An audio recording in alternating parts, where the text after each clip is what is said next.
hashama harka fuune kabajamtoota keenya guyyaa irraan tanaa kana gaafii bareedduu geggeessuudhaaf deema. Kabajaan akkan hordoftan asumaan isin gaafanna. Hanga xumura sagantaa keenyaatti akkan hojii turtan afeerraan teenya. Dogootaatii dhiini koo dhiiga tasa dhangalee hafuu miti dhiiga saba Oromoo bilisoomsuuf dhangalee eenyu hojii.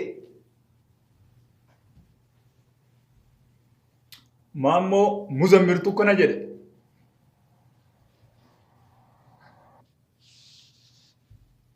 Dubbiin keenya bofa eegeen citta ta'ee yoo qaban ni cita yoo gadhiisan itti lixaa eenyu jee. Jecha kana kan jedhe hayyuu Oromoo Hayilamaariyaam Gammadaa. Kumaa dhamaatan malee ana rasaasni na hin danda'uu kan jee eenyu.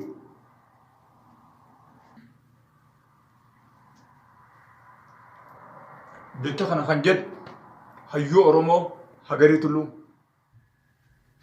Gabrummaarra duuti bilisummaadhaa eenyu kan jee.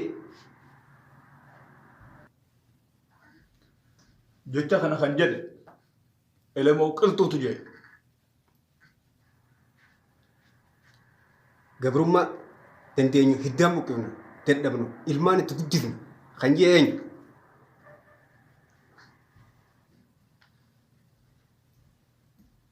Hayyee jecha kana kan jedhe Jeneraal Waaqoo Guutuuti. Ilmaan sun nuyi. Qawwee qofa kan bilisa nu baasu eenyu kan jee. Jecha kana kan jedhe dubartii Oromoo jabduu Ifnesh Qannootu jedhe. Kan keessa beekuuf lolli tapha eenyu kan jee. Jecha kana kan jedhe Abbishee Garbaatu jedhe.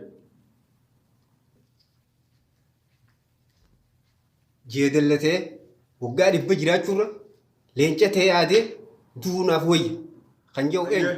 Jecha kana kan jedhe hayyuu Oromoo Hussein Buneetu jedhe. Namni seenaa hin beekne bishaan gabatee irraatii karaa harkatti jallata kan jee eenyu. Kan jecha kana akkana jedhe artist Eebbisaa Addunyaati.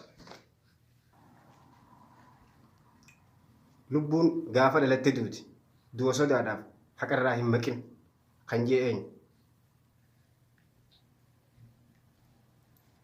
Jecha kana kan jedhe Haji Adam Saddoo hayyuu Oromoo.